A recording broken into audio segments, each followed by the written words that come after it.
Hello दोस्तों, नमस्कार। MCC classes में साथियों आपका स्वागत है। और आज हम देखने वाले हैं दोस्तों आपका टेस्ट नंबर आपका 16। ठीक है। तो कंटिन्यू जो विद्यार्थी इनको देख रहे होंगे उनको समझ में भी आ रहा होगा, कहीं ना कहीं इंप्रूवमेंट मिल रहा होगा। ठीक है। तो बात करता हूँ, ये 28 तारीख का पेपर है और समय आपका 9 बजे, यानी कि पहली शिफ्ट का पेपर है आपका 28 तारीख का। ठीक है। यानी कि हम पुराने पेपर डिस्कस कर रहे हैं विथ लेटेस्ट अपडेट के साथ। ठीक है। चलिए तो बात करते हैं दोस्तों। अब आपका जल्द ही दोस्तों जो आपका साइंस वाला पोर्शन है, रीजनिंग वाला है, मैथ्स वाला, वो भी मैं करवाने वाला हूँ पेपर का। ठीक है। चलिए तो बात करते हैं सबसे पहले, निम्न में से कौन सा शहर भारत के किसी प्रदेश की राजधानी नहीं रहा है। ठीक है। तो ऐसा कौन सा शहर है जो किसी ना किसी की राजधानी है। अच्छा, इलाहाबाद की बात करें दोस्तों तो ये तो कहीं की राजधानी नहीं है, तो इसका आंसर तो ये हो गया। रांची किसकी राजधानी है, तो रांची जो है झारखंड की राजधानी है। ठीक है। कहाँ की राजधानी दोस्तों, झारखंड की राजधानी है, ये आपको याद रखना है। ठीक है। अब झारखंड की बात करें या नहीं करें, तो बात करते हैं, इससे पहले अपन दूसरा ऑप्शन देखते हैं, फिर झारखंड की पूरी डिटेल पढ़ेंगे। बात करते हैं दोस्तों रायपुर। तो जो रायपुर है, रायपुर किसकी राजधानी दोस्तों, तो ये है हमारे छत्तीसगढ़ की राजधानी। किसकी राजधानी हो गई, छत्तीसगढ़ की। तो ये चीज़ अपने के साथ हो गई। दूसरा है देहरादून। तो देहरादून की दोस्तों अपनी कौन सी है, उत्तराखंड राजधानी है। ठीक है। ये चीज़ तो अपनी क्लियर है। अब इनके बारे में थोड़ा थोड़ा मैं बता दूं दोस्तों। इलाहाबाद जो है उत्तर प्रदेश में पड़ता है और इसका नाम क्या कर दिया, प्रयागराज कर दिया। और उत्तर प्रदेश की जो राजधानी ये वो है, क्या है आपकी, लखनऊ है दोस्तों। क्या है, लखनऊ। ठीक है। और उत्तर प्रदेश के सीएम कौन है, तो योगी आदित्यनाथ है, और राज्यपाल यहाँ की आनंदीबेन पटेल है। ठीक। अगला आता है रांची। रांची की बात करें यानी कि झारखंड की बात करेंगे, तो झारखंड की राजधानी रांची है। यहाँ के सीएम हेमंत सोरेन है दोस्तों। कौन है, हेमंत सोरेन। ठीक है। और यहाँ के मैं मुख्यमंत्री राज्यपाल की बात करूँ तो द्रौपदी मुर्मू यहाँ की राज्यपाल है। ठीक। अगला आता है दोस्तों छत्तीसगढ़। तो छत्तीसगढ़ की बात करें, छत्तीसगढ़ की राजधानी क्या है आपकी, रायपुर है। यहाँ के भूपेश बघेल है सीएम। कौन है दोस्तों, भूपेश बघेल सीएम है। और राज्यपाल है अनुसुईया उइके। कौन है दोस्तों, अनुसुईया उइके। ठीक। अगला आता है दोस्तों अपना उत्तराखंड। उत्तराखंड की मैं बात करूं तो उत्तराखंड की दो राजधानियां हैं, एक तो देहरादून है ही है, दूसरी गैरसैंण भी बन चुकी है। कौन सी बन चुकी है, गैरसैंण। ठीक है। तो गैरसैंण और देहरादून दो राजधानियां इसकी। दूसरी बात करूं, यहाँ के मुख्यमंत्री त्रिवेंद्र सिंह रावत। कौन है दोस्तों, त्रिवेंद्र सिंह रावत। और राज्यपाल है यहाँ के बेबी रानी मौर्य। कौन है दोस्तों, बेबी रानी मौर्य। ठीक है। तो ये नाम आपको याद रखना है। अगला प्रश्न आता है हमारा। प्लीज़ दोस्तों अगर मेरा वीडियो अच्छा लगे तो इसको शेयर जरूर कीजिएगा और लाइक भी करना है अगर अच्छा लगे तो। प्रश्न आता है अगला, टेलीग्राम चैनल नीचे डिस्क्रिप्शन में। महिला चैंपियनशिप, जो महिला Asia championship trophy hockey tournament किसने जीता था दोस्तों, तो भारत ने जीता था। ठीक है। तो ये चीज़ आपको याद रखना है। ठीक। अगला प्रश्न आता है, 2016 में हुआ था। कब हुआ था दोस्तों, 2016 में हुआ था। अभी इसका कोई अपडेट नहीं आया इसलिए मैंने बताया नहीं। ठीक है। अगले प्रश्न का भी अपडेट नहीं है, उसके बाद फिर अपडेट है कि जुलाई 2017 में आयोजित एशियाई युवा एवं जूनियर भारोत्तोलन प्रतियोगिता में अजय सिंह ने कौन सा पदक जीता। तो ये अजय सिंह ने जीता था। उस टाइम पे जो पदक जीता था वो कांस्य पदक इन्होंने जीता था दोस्तों। नमस्कार साथियों, जैसा कि मैं आपको बताता हूं दोस्तों, परीक्षा ऐप नीचे डिस्क्रिप्शन में मैंने लिंक दे रखा है, टेलीग्राम का भी दे रखा है ना। टेलीग्राम में आपके दो चैनल है जिसमें डिस्कशन भी कर सकते हैं और हम डायरेक्ट आपके लिए जो भेजते हैं वो आप पढ़ सकते हैं। परीक्षा ऐप के माध्यम से दोस्तों मैं ये बताना चाहता हूँ कि यदि आप टेस्ट सीरीज खरीदना चाहते हैं, टेस्ट सीरीज यानी कि क्या, अगर आप टेस्ट पेपर लगाना चाहते हैं जिसमें आपकी रैंक जानकारी मालूम चल जाए कि भैया हज़ारों लोगों के बीच में हमारी रैंक क्या आ रही है। ठीक है। तो ये आपके लिए फ़ायदा है। ठीक है। कौन सा चैप्टर आपका कमज़ोर है, कौन सा अच्छा है, ये सब इसमें जानकारी मिलेगी और इम्प्रूवमेंट आपको करने का मौका मिलेगा। तो ये 50% ऑफ दे रहा है दोस्तों। ठीक है। 200 कैंडिडेट के लिए है अभी। ठीक है। अभी बच रहे हैं इसमें, तो आप जल्द इसको खरीद सकते हैं। और इसमें आपको 50% का दोस्तों डिस्काउंट चाहिए तो आप ये कोड यूज़ कर सकते हैं MCC50, जिससे आपको 50% का डिस्काउंट मिलेगा। कौन कौन सी टेस्ट सीरीज है, MP पुलिस की सारी, आपकी MP कांस्टेबल है, MP SI है। ठीक है। जेल प्रेरी है, सब ग्रुप 2 की खरीद सकते हैं आप, मैनेजमेंट वाले कोर्स की भी खरीद सकते हैं। ये टेस्ट सीरीज के लिए दोस्तों। ठीक है। MPPSC की टेस्ट सीरीज खरीदना चाहते हैं तो वो भी आप खरीद सकते हैं। और 50% का डिस्काउंट चाहिए तो आप MCC50 यूज़ कर सकते हैं। चलिए दोस्तों आगे बढ़ते हैं। अगला प्रश्न है दोस्तों कि कुंधई गोमबेयट्टा एवं बोम्बालट्टम निम्नलिखित में से किस कला के प्रकार हैं। तो ये जो कला है दोस्तों, ये है आपके कठपुतली तमाशा के। किसके हैं? कठपुतली तमाशा के। ठीक है, ये आपको यहाँ पे याद रखना है। ठीक, तो लोक कथाओं के प्रदर्शन के लिए दोस्तों कठपुतली तमाशा का प्रदर्शन किया जाता है, जिसमें आपके कुंधई, गोम्बेट्टा और बोम्बालट्टम, ये तीनों प्रकार की कला इसके अंतर्गत आती है। तो ये तीनों आपको यहाँ पे याद रखना है दोस्तों।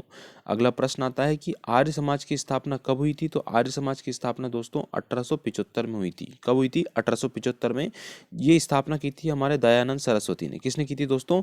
दयानंद सरस्वती जी ने इसकी स्थापना की थी 1875 में। अगला प्रश्न है कि भारत का सबसे बड़ा संग्रहालय कहाँ पे स्थित है? तो भारत का सबसे बड़ा संग्रहालय दोस्तों, हमने पिछले पेपर में भी पढ़ा था, कोलकाता में, जिसका नाम क्या है दोस्तों? तो नाम है भारतीय संग्रहालय। क्या है दोस्तों? भारतीय संग्रहालय। तो सबसे बड़ा संग्रहालय भारतीय संग्रहालय जो कहाँ पड़ता है? कोलकाता में, हुगली नदी के तट पे कोलकाता है। और यहाँ की सीएम कौन है दोस्तों? यहाँ की सीएम है आपकी ममता बनर्जी। अगला प्रश्न हमारा कि 1977-78 के दौरान मध्य प्रदेश के मुख्यमंत्री एवं भाजपा के सदस्य कौन थे दोस्तों? तो ये मुख्यमंत्री थे उस टाइम पे कैलाश जोशी। ठीक है, इनको ही राजनीति के संत के नाम से जानते हैं दोस्तों। राजनीति के संत के नाम से किसको जानते हैं? तो याद रखना दोस्तों, कैलाश जोशी को जानते हैं। ये पहली बार बीजेपी की सरकार आई थी, है ना, जनता पार्टी की सरकार आई थी। इसमें दोस्तों इनके पहले थे श्यामचरण शुक्ल। कौन थे दोस्तों? श्यामचरण शुक्ल मुख्यमंत्री थे। इनके बाद आपके कैलाश चंद्र जोशी बने।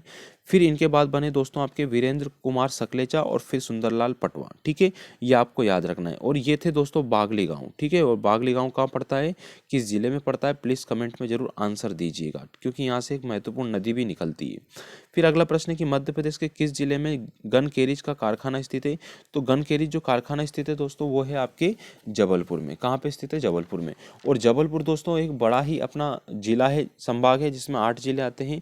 जबलपुर जिले में बहुत सारी चीज़ें हैं दोस्तों, जैसे कि आपका गन कैरिज फैक्ट्री तो हो ही गया यहाँ पे। इसके अलावा दोस्तों वन अनुसंधान संस्थान भी यही है आपकी। ठीक है, उसके बाद में हाई कोर्ट जो लगता है ना, सबसे इंपॉर्टेंट जो हाई कोर्ट है अपना, वो हाई कोर्ट कहाँ है दोस्तों? मध्य प्रदेश का। तो वो है आपका जबलपुर। इसी की 2 खंडपीठ है, एक इंदौर में है, दूसरी आपकी ग्वालियर में, तीसरी यहाँ पे प्रस्तावित है, जिसका नाम है दोस्तों हमारे भोपाल। तीसरी में बात करूँ, जबलपुर में ग्रामीण विकास संस्थान भी स्थित है दोस्तों, ये आपको याद रखना है।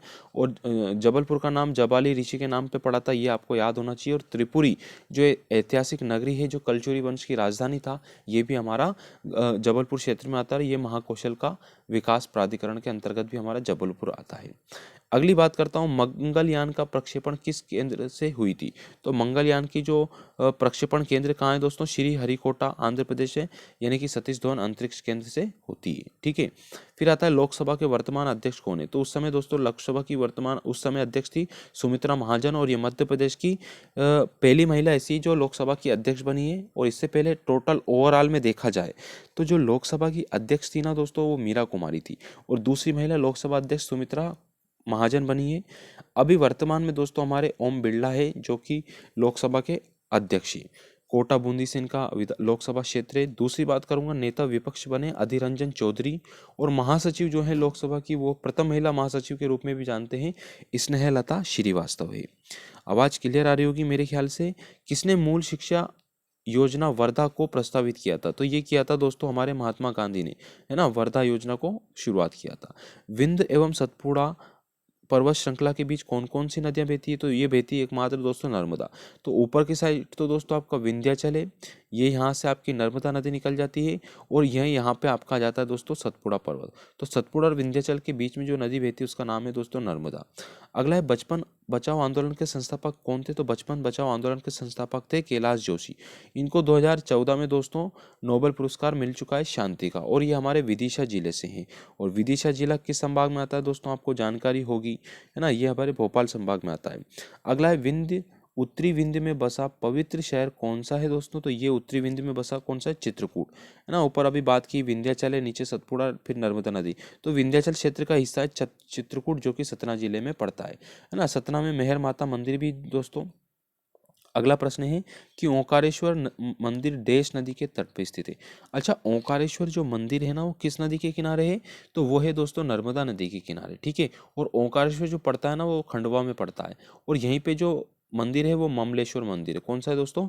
ममलेश्वर मंदिर है, ठीक है। जिस प्रकार उज्जैन है, उज्जैन क्षिप्रा नदी के किनारे है और महाकाल का मंदिर है, उसी प्रकार ओंकारेश्वर में दोस्तों ममलेश्वर का मंदिर है जो कि हमारा नर्मदा नदी के तट पे स्थित है। और खंडवा में ही ओम का आकार बना हुआ है, और खंडवा जिले को हम जो बोलते हैं ना, वो बोलते हैं हम पूर्वी निमाड़। तो ये भी आपको यहाँ पे याद रखना है दोस्तों, ठीक है। आगे की मैं बात करूंगा दोस्तों। अगला प्रश्न है हमारा कि निम्नलिखित में से कौन सा विश्व विरासत स्थल नहीं है। तो अभी पेंच राष्ट्रीय उद्यान नहीं है दोस्तों, ये आपको याद रखना है। बाकी तीनों हैं। अब कैसे हैं? जो केवलादेव राष्ट्रीय उद्यान है ना, राजस्थान में पड़ता है। कहाँ पड़ता है? राजस्थान में। काजीरंगा असम में पड़ता है, और कंचनजंगा दोस्तों हमारे सिक्किम राज्य में पड़ता है। ये तीनों पे आपको याद रखना है। और पेंच हमारे मध्य प्रदेश और महाराष्ट्र की बॉर्डर पे है, वैसे मध्य प्रदेश में अपने देखा जाए तो। नीति आयोग द्वारा निम्नलिखित प्रदेशों में से प्रदेश को किसानों के लिए सर्वाधिक अनुकूल प्रदेश का दर्जा किसको दिया गया है? तो महाराष्ट्र को 2017 की बात है। लेटेस्ट आंकड़े 2019 के हैं दोस्तों, जो हम बताते हैं सबसे अनुकूल जो प्रदेश है आपका, वो है आपका तमिलनाडु। ये आपको याद रखना है, ठीक है। सॉरी, कर्नाटक ही। कर्नाटक के बाद तमिलनाडु है दोस्तों, तमिलनाडु के बाद फिर महाराष्ट्र का स्थान है, महाराष्ट्र तीसरे नंबर पे। ये आपको याद रखना है। फिर आता है कांकरा परमाणु शक्ति केंद्र कहाँ स्थित है? तो ये स्थित है दोस्तों गुजरात में। कहाँ पे स्थित है? गुजरात में। और गुजरात में विजय रूपाणी दोस्तों जानते हैं सीएम हमारे। अगला प्रश्न आता है कि 1993 में स्थापित हुआ था। कब हुआ था? 1993 में स्थापित हुआ था, और उस समय 220 मेगावाट बिजली उत्पन्न करता था ये, ठीक है। अगला आता है 2017 में किस राज्य ने रणजी ट्रॉफी जीती थी? तो ये उस समय गुजरात ने जीती थी। तो 2018-19 की मैं बात करूँ दोस्तों, विदर्भ ने जीती। किसने जीती? विदर्भ में। और ये 1934 से दोस्तों ये मैच चल रहा है रणजी ट्रॉफी का, ठीक है। सबसे पहले बॉम्बे जीता था और उत्तर भारत को इसने हराया था। अभी वर्तमान स्थिति में देखा जाए तो दोस्तों विदर्भ यहाँ का चैंपियन है, और मुंबई अभी तक सबसे ज़्यादा बार 41 बार यहाँ का चैंपियन रह चुका है, ठीक है। अगला मैं बात करूँगा दोस्तों कि किस भारतीय बैडमिंटन खिलाड़ी को IOC एथलीट आयोग का सदस्य नामांकित किया गया है? तो ये आपको पता होना चाहिए। पहली महिला बनी है साइना नेहवाल, जिसको अंतर्राष्ट्रीय ओलंपिक कमेटी यानी और अंतर्राष्ट्रीय ओलंपिक समिति के एथलीट आयोग का सदस्य नामांकित किया गया है। तो प्लीज़ दोस्तों इसको लाइक और शेयर जरूर कीजिएगा। टेलीग्राम चैनल डिस्क्रिप्शन में मिल जाएगा। परीक्षा ऐप से अगर आप टेस्ट सीरीज खरीदना चाहते हैं 50% ऑफ में, तो आप यहाँ से खरीद सकते हैं, और अपने मित्रों को दोस्तों को भी बता सकते हैं। कोड यूज़ करना है MCC50, जिससे आपको 50% का यहाँ पे डिस्काउंट मिल जाए। प्लीज़ दोस्तों हमारे चैनल को लाइक और शेयर जरूर कीजिएगा। इसी प्रकार आपके टेस्ट सीरीज चल रही है, इन पेपरों को देखिए, ठीक है। बाकी सब्जेक्ट का मैं भी जल्द करवाऊंगा। धन्यवाद साथियों, प्लीज़ शेयर और सब्सक्राइब जरूर कीजिएगा। MCC classes Biaora.